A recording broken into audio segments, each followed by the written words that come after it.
That Psychotechnologies exactly. Live! Welcome to a very special episode of Psychotechnologies Live. This one is also very unique. We have Tallon, who's a self-taught polymath community builder slash community wife, aka community facilitator, a certified and experienced passive house builder, and pedestrian psychonaut.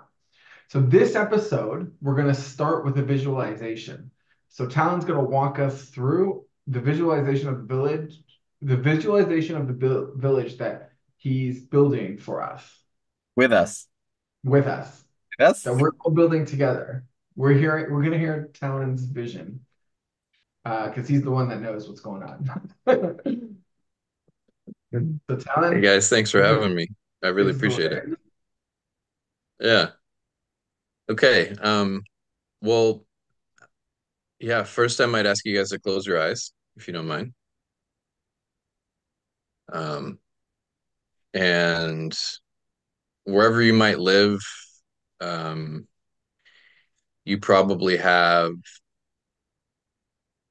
a native forest, something that represents what a fully healthy forest looks like.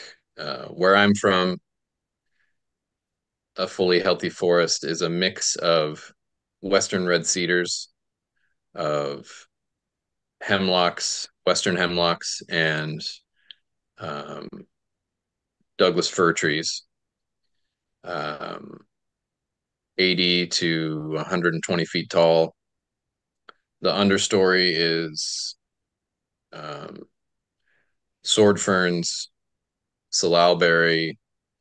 Um, if there's any openings in the mature conifers, there might be some deciduous trees, some alders, some maples. Um, but I would hope that um, either of you or anyone listening could picture what that, maybe not virgin. In most places, it's probably second growth. It's probably been logged at some point, but what a healthy um, forest looks like near you. And I'd like you to walk into that forest, maybe down a meandering path, um, and the sunlight is coming through. Maybe it's late spring or even high summer. There's sunlight coming through, but there's plenty of shade. It's as you walk into the forest, it's noticeably um, if it's hot outside the forest, it's noticeably cooler. Um, if it's stormy outside the forest, it's noticeably less so inside. Um, and as you walk down this path, it starts to open up into several glades. And in these glades are small houses that are smaller than we're used to, at least in the United States. Um, Maybe they're 2 stories. They're probably around, 1,000 to maybe 1,500 square feet. Uh, Different styles. Clearly, they have the design of them has been informed by different kinds of people that have different backgrounds, people that appreciate different architectural styles. They definitely don't all look exactly the same. They definitely don't look like they were all built by one company or by one builder. And there are people too. They're um, working in the gardens around these smaller houses. Um, they might be riding bikes back and forth. There might be a group of kids playing in some openings. Um, and as you continue to walk, you start to come into what is maybe the center of this village, the sort of hub of this village. And there's several larger buildings. Um, and maybe the first one that you come upon um, looks like a shop, a wood shop. Um, it's the doors are open. Um, there's a collection of tools. There's a sign over the door that says tool library and wood shop. And inside there's four or five older individuals drinking coffee, standing around uh, a piece of equipment. Maybe it's maybe it's a lawnmower, maybe it's a pressure washer, and they've got it all taken apart and they're trying to figure out what's wrong with it, working on it. And also in that building is a wonderful selection of hand tools, power tools, um, all the kind of tools that in our sort of day-to-day lives are collected in individual garages and in storage units, and everyone, for convenience and or ease, um, feels like they need to own one of their own so that they always have access to it. But in this village, um, those things are stewarded collectively. They're maintained and taken care of by a group of people who love maintaining and taking care of tools and equipment. And as you leave the tool library and wood shop, you keep walking down the path. Um, you come upon another larger building, and it's a birth center. And there is a woman walking out the door into the sunshine with a clearly brand new baby. Maybe it was born this morning, maybe it was born last night. Um, and she's walking home to where she lives with her baby that was just born. She doesn't have to strap it into a car seat and drive down an interstate.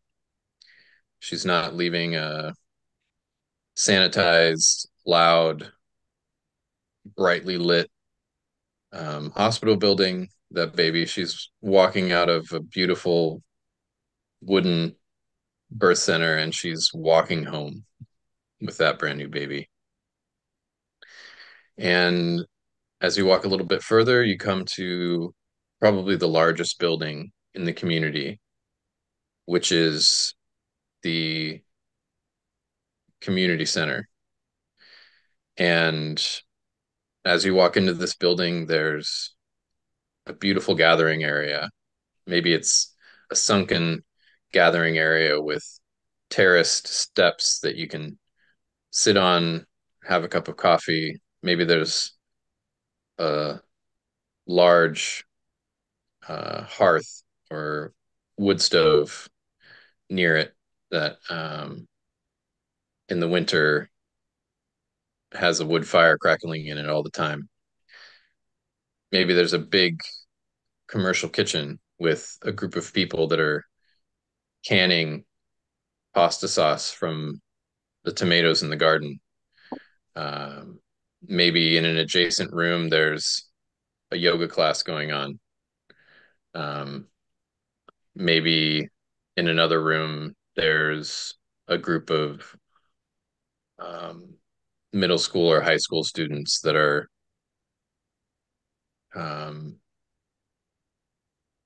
reading or working collectively on a project. Um, and maybe you sit down and have a cup of coffee and start to chat with one of the residents of this village. And now I'd like you to open your eyes and Ask away. What are your questions?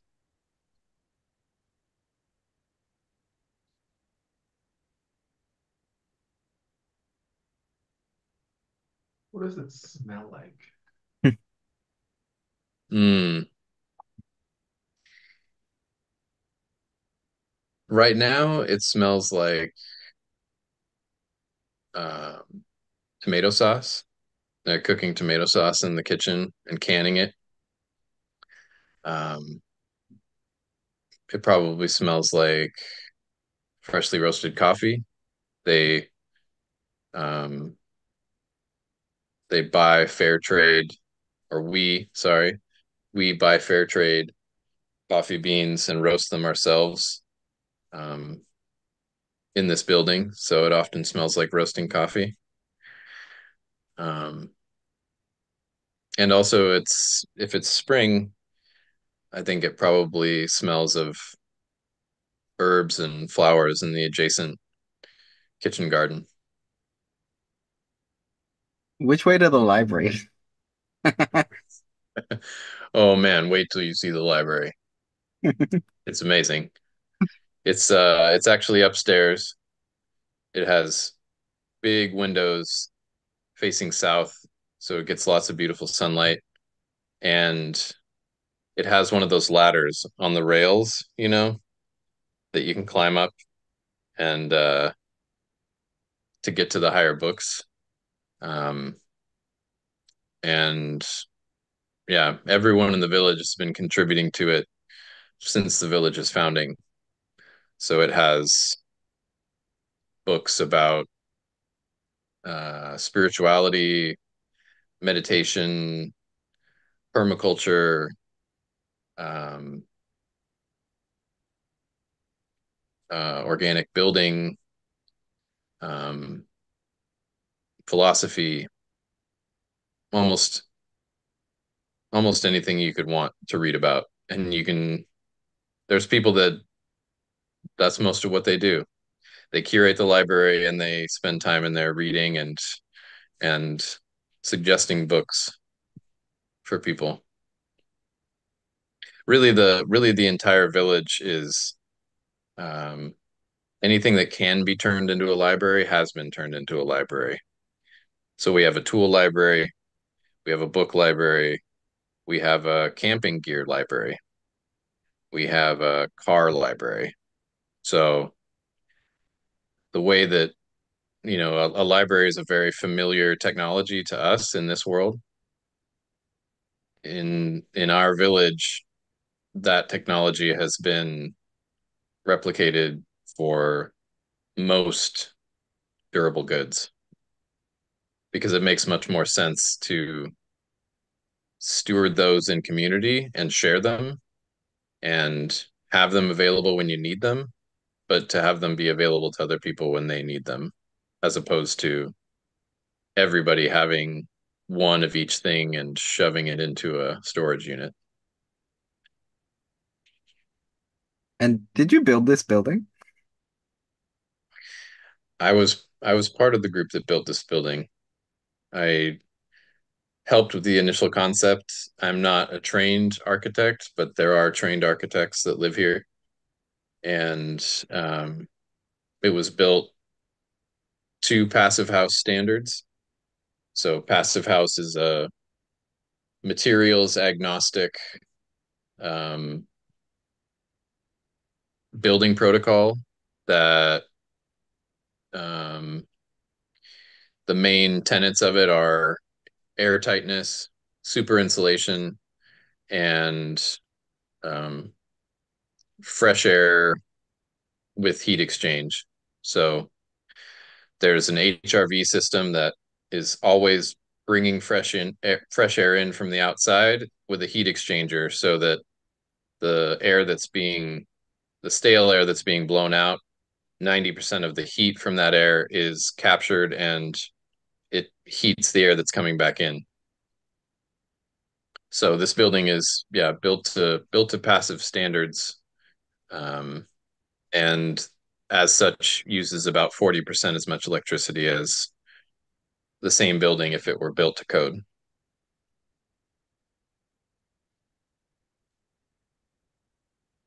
Nice. I I feel embarrassed because I took out tools and I lost one. It's been a Well, week.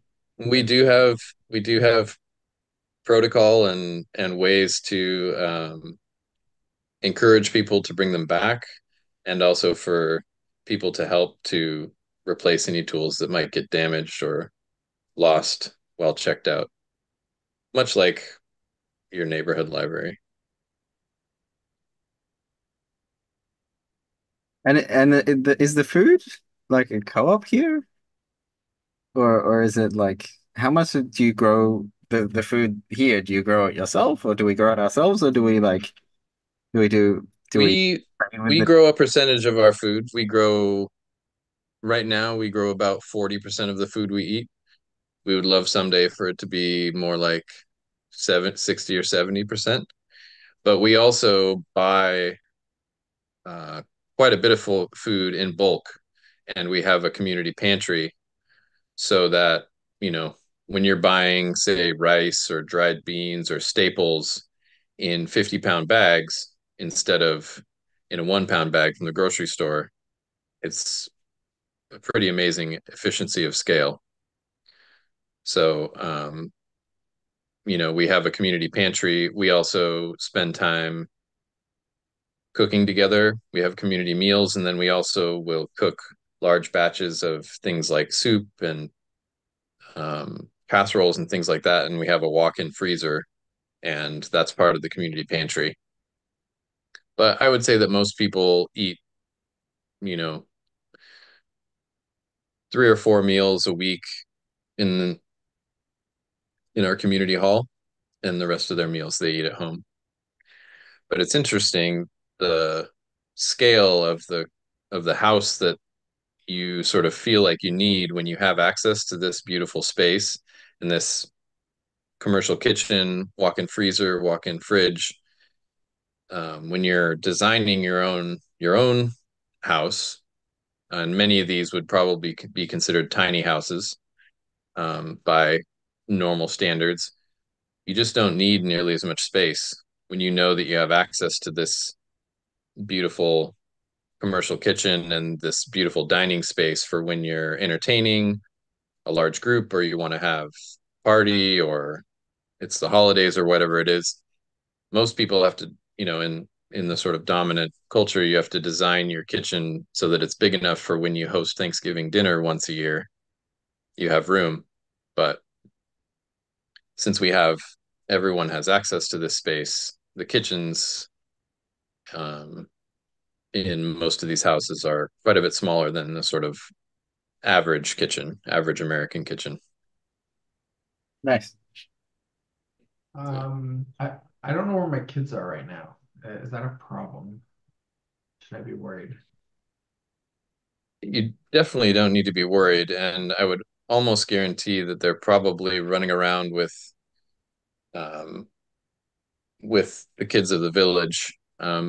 We practice self-directed learning in this village, so most children after a certain age make their own schedule, and most of them elect to be part of a larger group.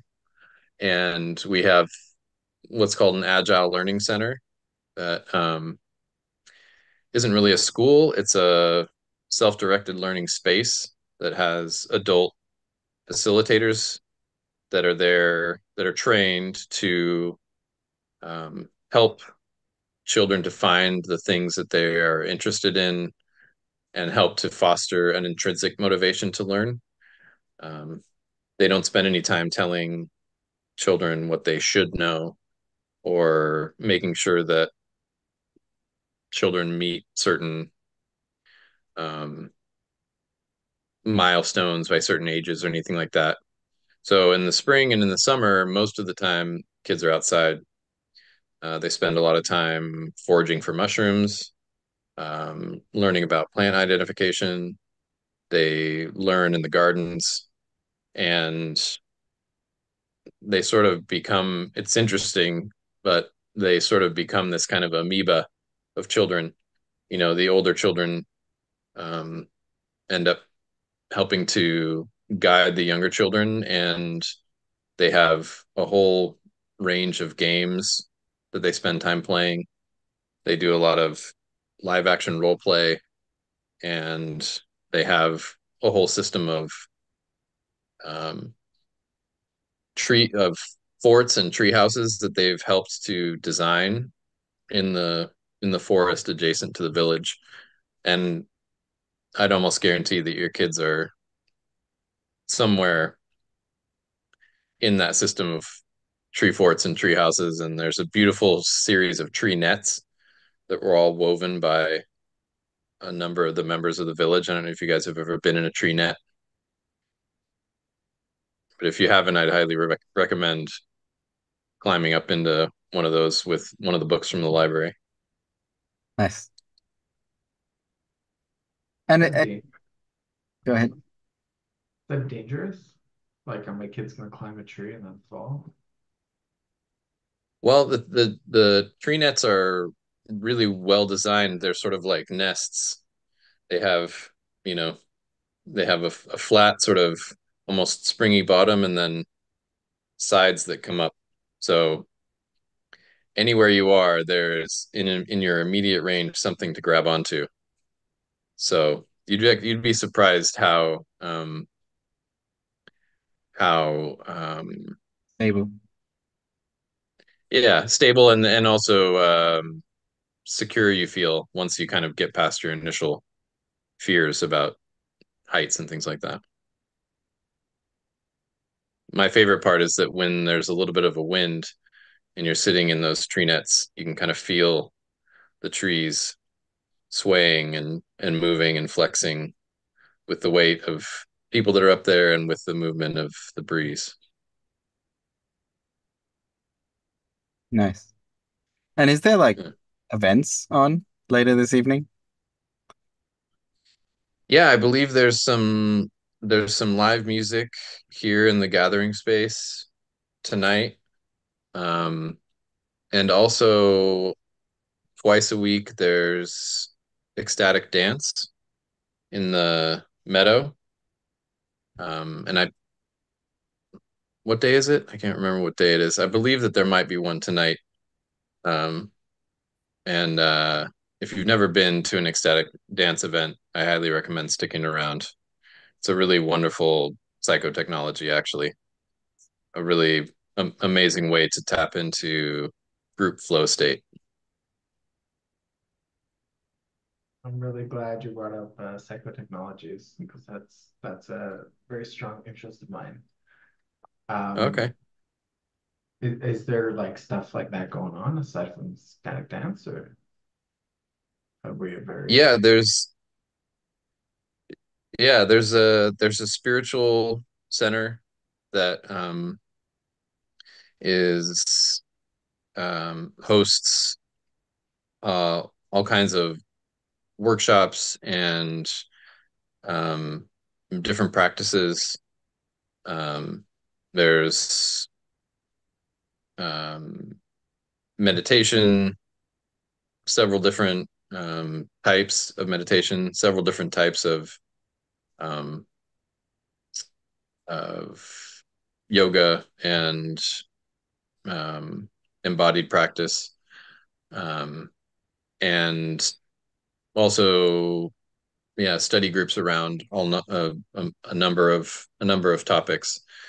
Those events and schedules are all pretty um, self self manifesting and emergent. So the community decides what it is that they want to spend time learning about or spend time practicing, and and it's an ever evolving um, schedule. And the residents of our community, as a result of how much is stewarded together as opposed to individually owned, we have a lot more what people in the dominant paradigm would call free time. We have most of our time is self-directed, and we spend it doing the things um, that enliven us the most. Hmm. And have you written some, and like I know you've been doing this for quite a while, so like have you written this stuff down? Like some of the stuff that you have you like published what you worked on, or like the plans of your buildings, or Yeah, Yeah, we're just we like the we have group. yeah, we have an online community, followers from all around the world that both follow what we're doing here, and there's several um, similar villages that are starting up in a couple different places around the world, and we collaborate on all aspects of village life, governance, um, and sustainability, um, permaculture. Um, all of it is as we're working on it on the ground here in this village, we're also collaborating and helping other individuals to hopefully build villages like this in their local bioregions. Hmm. Cool. How how do I have like an idea of something I want to try out. Hmm. Um, like I want to build a thing. Do can I just do that, or do I have to file permits, or like can I just go to the tool shed, go to Do the I have to do garage, see a it? place, and just start going at it? Because my Well, it depends on yeah, there are most most of the village is considered commons. So all of the land is actually self-owning. So the land is part of an association between the land and all of the humans that live in the village. And we are actually obligated to operate in the best interest of all parts of that association. So, in the best interest of the humans and in the best interest of the land. Um, so, as a result, um, decisions about where things are built and how they're built are all made collectively depending on how much the construction of that whatever the thing is that you're considering building, on how much it affects and is interacted with by the larger community. So there's some things that some projects or ideas that would only affect a certain subgroup of the community. So um, the decisions about um, what happens within the birthing center are, mostly weighted. The decisions are weighted to take into account the opinions of the people that work in that center. Those opinions are weighted more heavily than someone who doesn't interact with that birthing center on a regular basis. We use uh, a modified version of sociocracy. So there are different subgroups that focus on different aspects. So mostly that decision making would depend on what aspects of village life the thing that you're proposing building would interact with. And the beautiful thing is that if there's something that you're envisioning that would benefit the village, it's really straightforward to find other people who are would be excited to help you to build it, help you to bring that vision to fruition. But there is a process in but it looks much less like filling out paperwork and paying money and much more like sitting down with other individuals that are interested in building similar kinds of things and collaborating.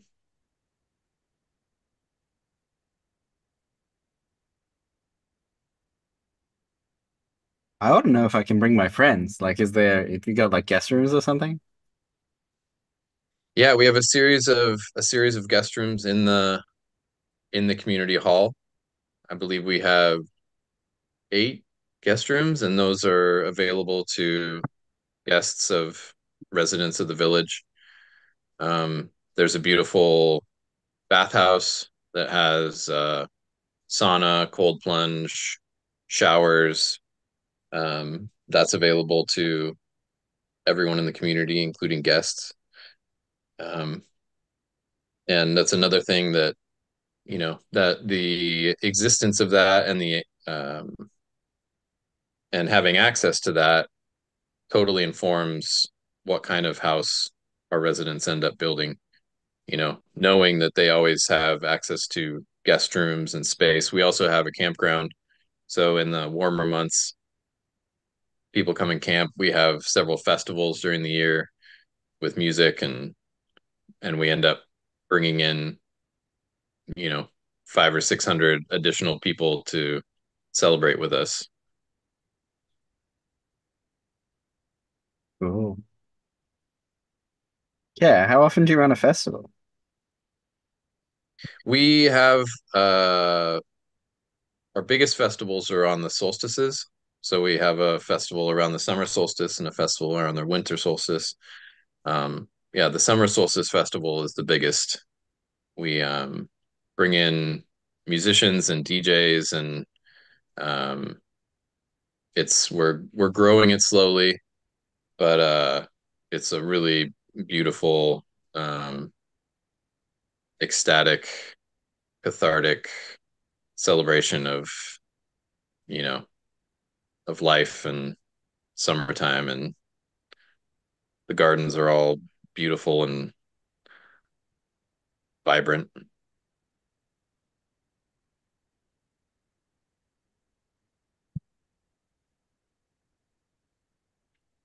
Um, how do I make money? Or like how do I pay for things? Well, that yeah, that depends on what things you need. We definitely believe in communally providing what we like to refer to as the golden square to people. So that's healthcare, education, housing, and food. So no one in our village is ever without a um, a without the golden square, without a robust sort of, that's kind of the the base level of what we provide in this village. And there are some individuals that decide to work outside of the village to have more expendable income for things like travel and things like that. But the the actual, if we break down what the monetary cost per person of people that live in our village, it's much lower than the sort of average cost of living um, in the US, because we're, um, like I mentioned earlier about the economy of scale, we're buying food in bulk. Most durable goods are shared in a library system. So the we have a vehicle library, so the kind of cost of living is much lower here. But there are many individuals in the village that have part-time and some full-time jobs outside of the village. But we also have quite a few ways that the village, um, quote unquote, makes a living. for itself. Our birth center is open to anyone, so we facilitate birth there for people from the surrounding community, and people even travel pretty long distances to have their babies there. So that's the source of um, funding. We have a CSA, so we sell some of the food that we grow to the surrounding community. Our learning center is open to individuals from the outside community, and really most of our facilities here are open and available to people from the outside community on a donation basis. And also our campground, and we have quite a few guest houses that are available for rent. So through all of those um, streams of income, for lack of a better term, um, we're able to provide um, most aspects of this village to our residents free of cost. So the actual monetary needs for most individuals are much lower than the sort of average American or average Westerner.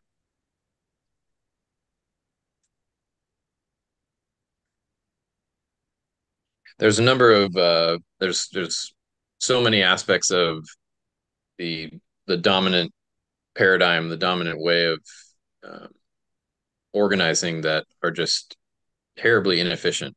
Just there's just so much waste baked into the system. We throw away 50% of the food that we grow in, and most of the time when I'm speaking about this, I'm obviously speaking about the US, but there's similar stats in most Western countries. Um, you know, Worldwide, only 7% of the vehicles that are on Earth are currently driving right now, or are currently being driven or operated as we speak. Um, in the US, most of them are just parked somewhere, parked in a parking garage at someone's work or parked in their driveway. We, there are people in the village that um, have vehicles of their own, but through our car sharing program, most people don't need vehicles. They have bicycles, and we're also adjacent to mass transit. Um, so um, down a bike path to a bus stop, right on the bus to a ferry, and you have access to um, international airport trains that go internationally. Um, and I could go on and on, but there's just a terrible amount of inefficiency baked into the sort of dominant system. And once you um, start to eliminate those aspects, it's kind of amazing how little is required to sustain life.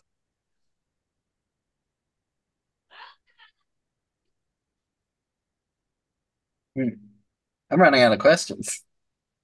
I want to know, I want to know more about the religion. Is there like a mandated religion?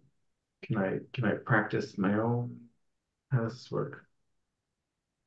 As long as whatever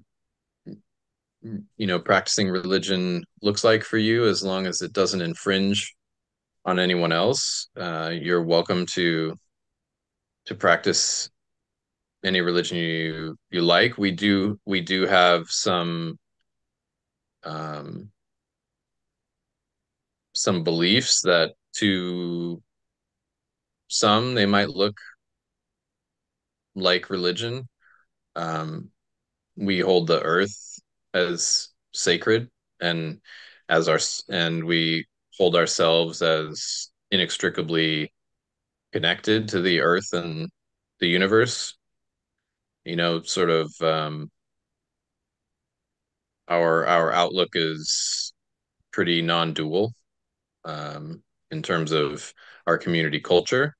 We do have a strong community culture, but there is no dogma. There's no mandated belief system um, outside of um, yeah, a reverence for our intrinsic connection to the natural world and the more than human world, um, and and yeah, a deep respect for spirit, whatever that might look like for each individual. Am I allowed to be racist? Oh, getting tricky. Well,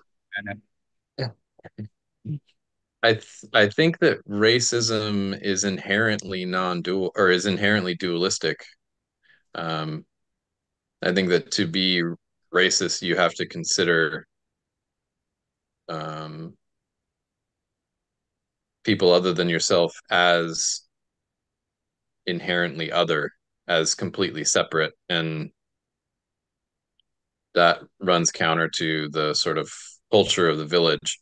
Um, we view everyone as interconnected and as manifestations of a of a unicity of a greater whole. So um, yeah, racism doesn't really have a place here. Um, we do there, I won't say that there aren't conflicts. We There are conflicts in all human endeavors, but everyone that lives here does have at least a minimum training in nonviolent communication. So, and many people are certified in nonviolent communication. So, um, that is also part of our culture and how we deal with conflict and friction is often through the facilitation of nonviolent communication.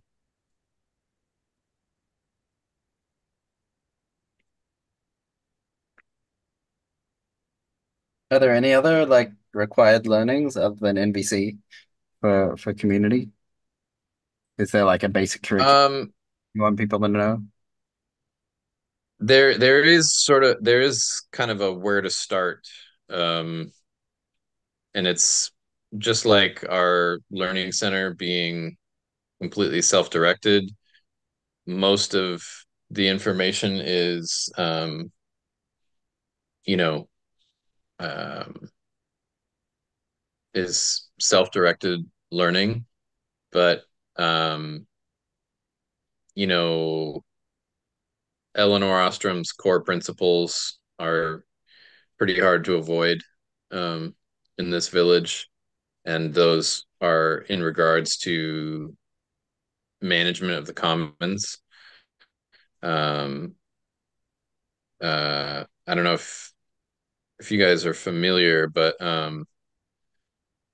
maybe real quick, I'll just read off what the Oh, core principles are, because I think that it's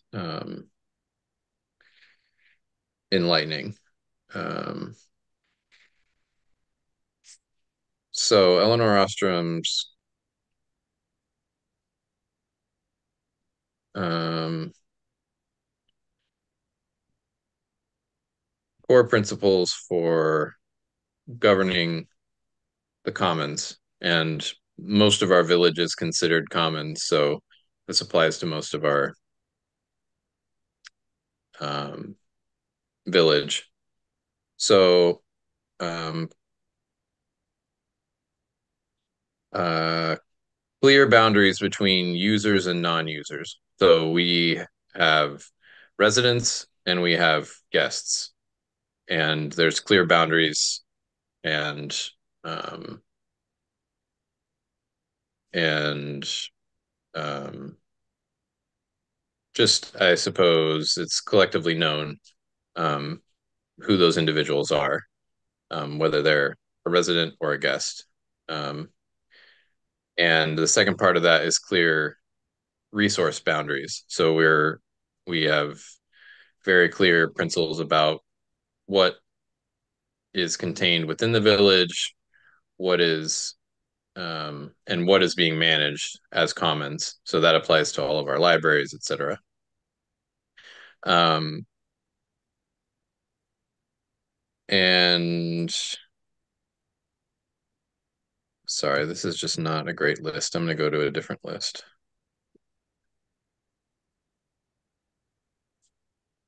That one was organized in a weird way. Okay. So the second principle is matching rules governing use of common goods to local needs and conditions. So the management of commons is different depending on what is being managed and um,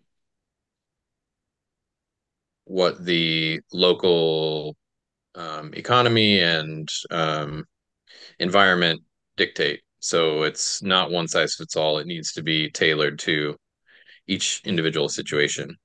Uh, Number three is ensure that those affected by the rules can participate in modifying the rules. So the um, rules that govern village life are always evolving and emerging, and the sociocratic model is um, part of that. Number four, make sure the rule making rights of community members are respected by outside authorities. Um, so that gets into our interaction with the surrounding community and the sort of surrounding community governments. Number five, develop a system carried out by community members for monitoring members' behaviors. Um, One of the reasons for aiming for what's called the Dunbar number in terms of village size is that's sort of the maximum number of human connections that an individual can have. And a village of that size is it's very, if you're acting in a way that is not in the interest of the people around you in a village that size, it's pretty hard to hide that behavior. It's pretty hard to, um, there's a sort of built-in transparency in a village of this size, and in how interconnected and sort of interrelated we are. That behavior that is counter to the thriving of individuals and the thriving of the village is um, pretty obvious, and it sticks out. And so, as such, it's easy um, to deal with it early on and to deal with it in a community-based way. Number six is to use graduated sanctions for rule violators. Number seven is to provide accessible, low-cost means for dispute resolution. And number eight is build responsibility for governing the common resources in nested tiers from the lowest level up to the entire interconnected system. So those principles apply to, a large part of the village, because a large part of the village is commons, is held in common. Um, and that also reminded me of another part of the sort of education of people when they first move into the village, um, is familiarity with sociocracy, because that's the sort of basis for our governance model. So there is a workshop that we run quarterly for introducing people to the sociocracy model.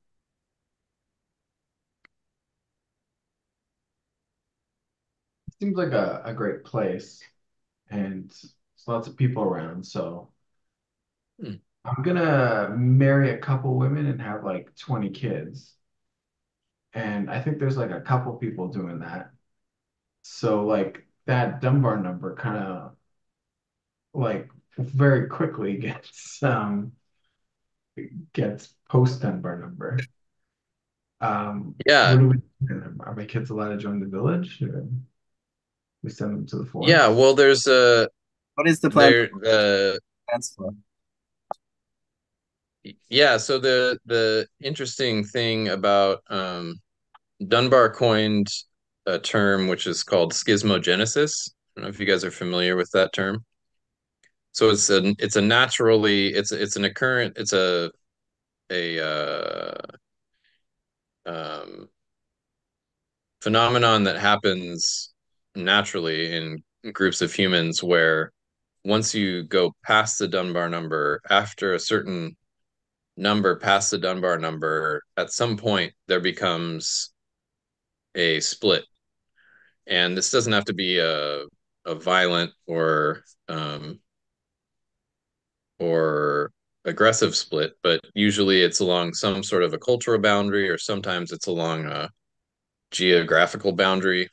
Um, and the village will kind of split into two villages. They might be right next to each other, but it's kind of a natural process. And so the idea of this village is that it's self-replicating, just like as above, so below. The way that cell replication happens and the way that you know replication happens at an organism level.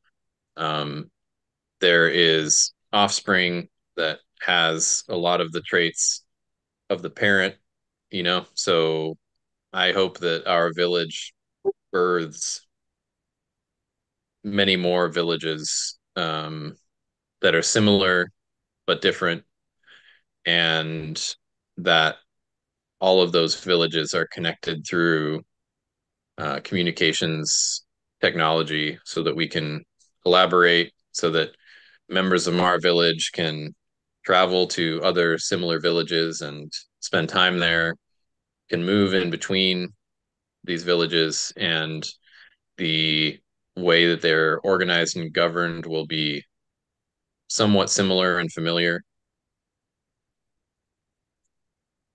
So the idea would be that, once we get a certain amount past that Dunbar number, we would be helping to facilitate a village somewhat nearby to start up. So that if people want to continue to live in a place like this, there's more and more of them available to choose from.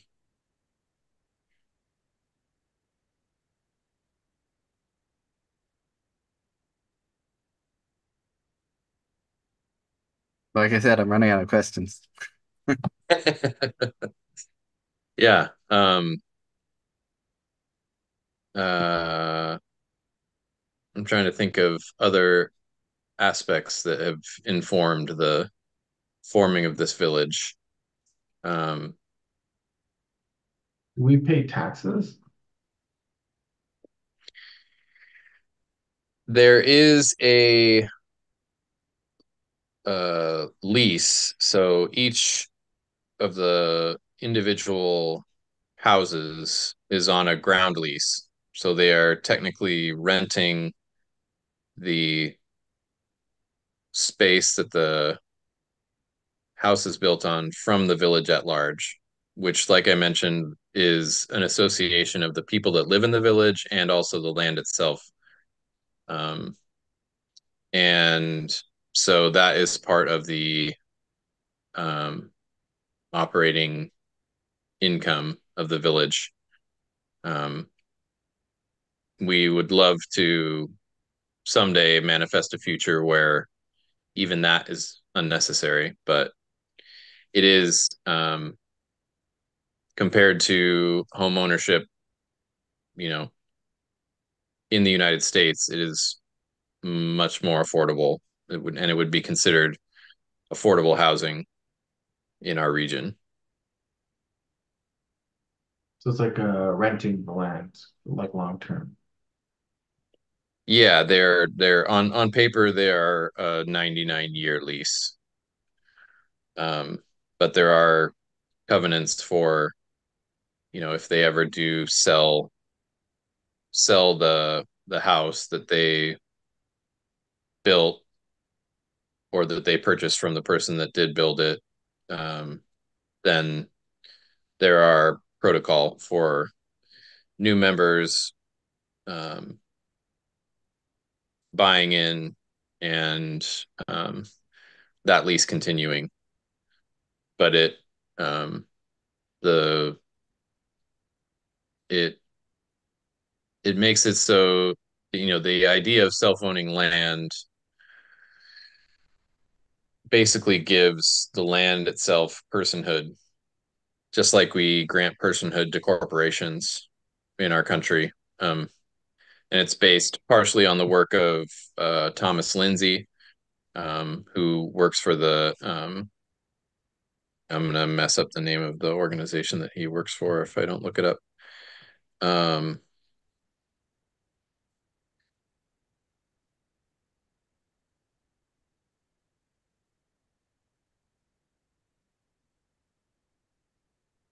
the Center for Democratic and Environmental Rights. And so he's been involved in, I don't know if you guys have heard of any of the cases where rivers have been granted personhood um, in a few cases around the world and represented in court. Um, and so the idea of self-owning land kind of takes the idea of like community land trust a step further and gives the land actual personhood and representation in court, so that um, if one were to enter into that agreement with the land and then clear cut it, you could actually be taken to court and be held in breach of contract with the land, um, by not taking its sort of by not holding the best interests of the land and the people that are occupying it equally.